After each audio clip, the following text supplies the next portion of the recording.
ये समझ नहीं आ रहा, कोई इंटरव्यू ले रहे हैं, डॉक्यूमेंट्री बना रहे हैं, क्या बना वो मेरे समझ में नहीं आ रहा। राकेश सुबह कहती बोले माँ वो आपको समझना ज़्यादा है। तो अब क्या होता है कि डांस में आदमी हम तो वैसे घूंघट में देख ही रहे हैं, लेकिन फिर भी हम चाहते हैं कि जो हमें कोई देख के जा रहा है तो हम भी उनको देखें, तो वो घूंघट में बहुत कम दिखता है। तो इसलिए फिर जैसे नीचे देखा और फिर ऊपर आंखें, हमारे राजस्थान वालों की बहुत औरतें शर्म में रहती तो नीचे आंखें रखती है, वो कुछ नहीं देख पाती, घूंघट भी रखती है, आंखें भी नीचे रखती है, कुछ नहीं देख पाती। तो इसलिए वो उसी एक्शन में हम लोग डांस करते करते कि उसको देख तो लेवे एक नज़र कि कौन हमें देख रहा है, वही एक्शन मैंने फिर डांस में यूज किया कि हम लोग डांस में मैं घूंघट में करती हूँ, जो डांस करती हूँ घूंघट में करती हूँ। फिर मैं ऑडियंस को देखती हूँ, उनके साथ खेलती भी हूँ कि वो जैसे फोटोग्राफर बैठा है वो घूंघट में फोटो कम लेगा, लेकिन जैसे ही मैंने यूँ किया तो वो फोटो खटाखट खटाखट फोटो भी खींच लेगा। तो उसके साथ में एक खेलना जैसा हो जाता है, एक ट्रेडिशनल भी है और उसको मैं इसमें डांस भी इसीलिए लिया कि लोग हमें तो देख रहे हैं घूंघट में कर रहे हैं, लेकिन मैं भी तो एक नज़र फेस टू फेस देख लूँ, इसलिए मैंने इसका किया। देश और विदेश की बात तो ये है कि जब तक अपने विदेश जाके वापस नहीं आते ना, विदेश का ठप्पा नहीं लगता जब तक यहाँ मान्यता नहीं मिलती। कोई सी भी कलाकारी हो, चाहे कोई भी कलाकार हो, चाहे इंजीनियर हो, चाहे कुछ भी हो, चाहे डॉक्टर हो, बाहर पढ़ के आया या फिर बाहर जाके आया, तो वही हमारे साथ में भी है कि मैंने 81 से स्टार्ट किया था, 85 में जब बाहर जाके आई तो लोगों में फेमस हुई।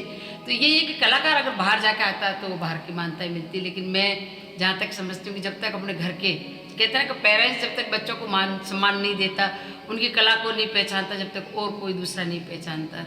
ऐसे ही अपने देश से कि अपने राजस्थान हुई, इंडिया हुई, जब तक हमारे को यहाँ से मान्यता नहीं मिलती, जब तक ये लोग मान सम्मान दे के विदेश नहीं भेजते, जब तक हम लोग विदेश रिटर्न नहीं कहलाते।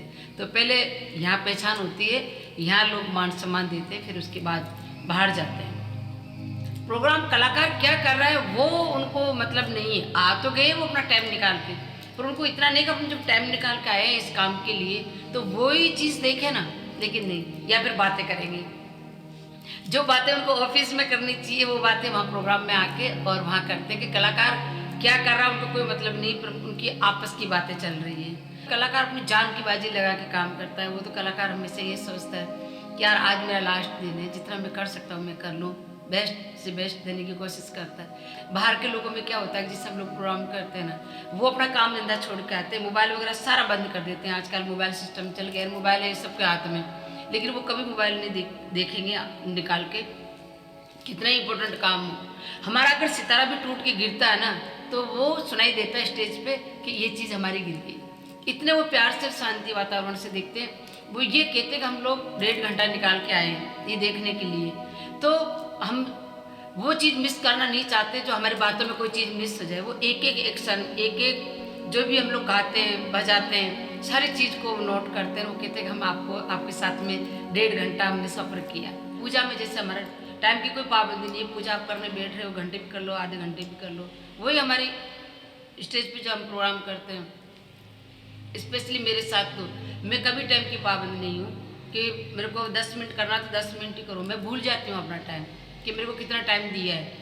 मैं वो पब्लिक के साथ सफ़र करती हूँ, उन लोगों के साथ में कि मेरे भगवान खुश हो रहे, मैं जितना कर सकती हूँ ज़्यादा से ज़्यादा करूँ। और वो इसलिए कि कल मौका मिले या नहीं मिले पता नहीं, कब ऊपर से बुलावा आ जाए, अपनी कलाकारी आज दिखाओ। ऐसे नहीं कि मैं 5 घंटे करने लग जाऊंगी, वैसे मेरा 8 घंटे का रिकॉर्ड है करने का, पर टाइम तो होता है, लेकिन वो एक उस टाइम की चिंता नहीं रखती हूँ मैं दिमाग में कि मेरे को 10 मिनट ही दिया तो 10 मिनट ही करूँगी। नहीं, मैं उस टाइम को इतना ज़्यादा बढ़ा देती हूँ कि वो टाइम देने वाला भी देखता है कि नहीं करते रहना चाहिए। तो मेरे पापा उसी टिपारी में बिठा के लेके जाते थे जिसमें सांप लेके जाते, तो सांपों के ऊपर ही मुझे सांप अंदर रहते थे, ऊपर टिपारी का ढक्कन लगा के उसी झोले में मुझे बिठा के ले जाते। और जब सांपों को नचाते तब टिपारी का जब ताला खोलते तो वो एक तरफ मुझे बिठा देते ढक्कन के अंदर, एक तरफ वो सांपों को नचाते थे। अगर दूध की मन में आती तो सांपों का झूठा दूध पी पी के ही वो सांपों का जो औरतें पिलाती वो दूध वो बचता था, वो मुझे मेरे पापा मुझे पिलाते। और इस तरीके से मैं पापा के साथ बड़ी हुई। सांप नाच रहे थे मैं भी नाच रही हूँ, मुझे ये पता नहीं कि मैं क्या करूँगी, क्या क्यों कर रही हूँ, लेकिन मुझे बहुत अच्छा लगता था। यहाँ तक कि मेरे जो जीने की जो एक सांसें थी ना वो मेरा डांस ही था। ये तो वो अगर मैं कर रही हूँ तो सब कुछ मुझे मिल रहा है, आज भी है और वो पहले भी था। और नहीं कर रही हूँ तो मेरी सांसें बंद हो जाती है। मैं कितनी बीमार रहूँ मेरे को डांस करवा दो खड़ा करके, मैं तैयार हो जाती हूँ। और नहीं तो आप मुझे कितने डॉक्टर के ले जाओ, कितने इलाज करवा लो, मैं नहीं हो सकती। तो ये जो सांसें है ना, ये मेरा डांस है। जो इंसान जंगल में रहता हो, जो इंसान को रोटी नहीं मिल रही हो टाइम पे खाने के लिए, पीने के लिए पानी नहीं मिल रहा हो, जो भूखा सो रहा हो, कपड़े के लिए तरस रहा हो, वो क्या सोचेगा कि मैं स्टार बनूंगा। और तारे देख देख के जो इंसान अपनी रात गुजार रहा हो, और कई बार हम भूखे रहते तो मम्मी क्या करती थी, पापा मांगने जाते तो पापा लेट हो जाते कभी, तो माँ क्या करती थी कि देगचा भर के पानी का और उस पर 3 पत्थरों पे चूल्हे पे रख देती, अंदर चम्मच डाल देती, कहती बोले बेटा दलिया बन रहा है, तुम खा के सोना। हम 5 बहन भाई कटोरी लेके हाथ में बैठे रहते थे और देखते रहते थे कि कब ये खाना बने और कब हम खाएं। तो क्या उम्मीद कर सकते हैं। और भूखे सो जाते हम, और सुबह उठते तो इतना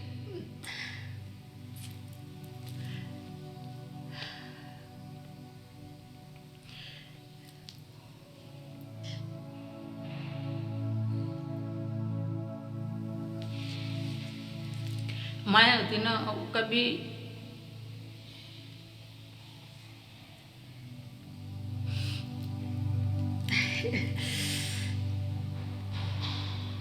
माँ होती ना, कभी अपने बच्चे को निराश नहीं होने देती, चाहे वो खूब भूखी सो जाती है। हमारे पास कुछ नहीं हो जाता, लेकिन माँ की विश्वास और माँ का प्यार और माँ की जो वो हिम्मत, वो हमें कभी भूखा नहीं सोने दिया। जो बच्चा भूखा सो रहा हो, चुक चुक के दाने खा रहा हो कहाँ से, और मांग मांग के खा रहा हो, वो क्या उम्मीद करेगा